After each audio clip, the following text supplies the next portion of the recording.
Pandemi telah memaksa kita merubah segalanya, mulai dari proses belajar mengajar, gaya hidup, bahkan urusan perpolitikan.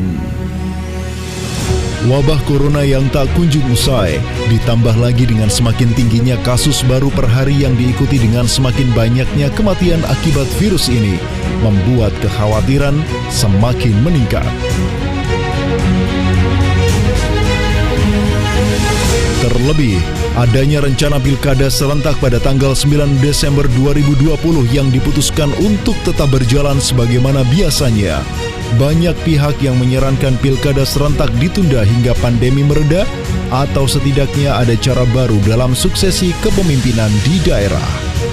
Bahkan, dua ormas Islam terbesar di Indonesia, Nahdlatul Ulama dan Muhammadiyah, mengusulkan penundaan.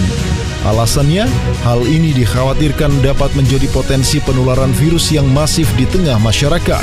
Nyawa rakyat semakin terancam, apalagi saat jumlah manusia yang terinfeksi COVID-19 terus meningkat seolah tak terbendung. Sementara itu, pemerintah bersama DPR bersepakat untuk tetap menggelar pilkada.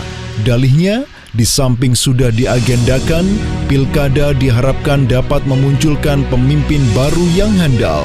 Muncul juga alasan ekonomi, seperti disampaikan oleh Mendagri Tito, bahwa pilkada bisa menjadi stimulus ekonomi.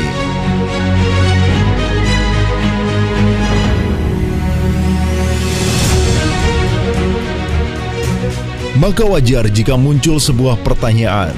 Mengapa pemerintah begitu ngotot untuk melaksanakan pilkada serentak di tengah pandemi?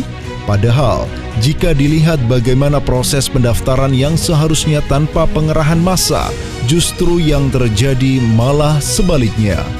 Massa pendukung dikerahkan oleh sebagian besar calon kontestan pilkada.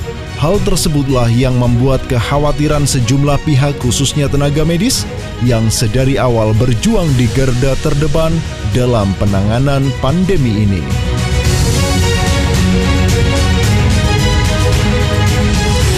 Lalu, benarkah pilkada serentak mengancam nyawa rakyat? Tidakkah cukup dengan protokol kesehatan yang ketat? Benarkah pilkada akan lahirkan pimpinan yang handal yang justru dibutuhkan untuk menangani wabah? Atau adakah maksud lain mengapa pemerintah begitu ngotot agar pilkada tetap diselenggarakan?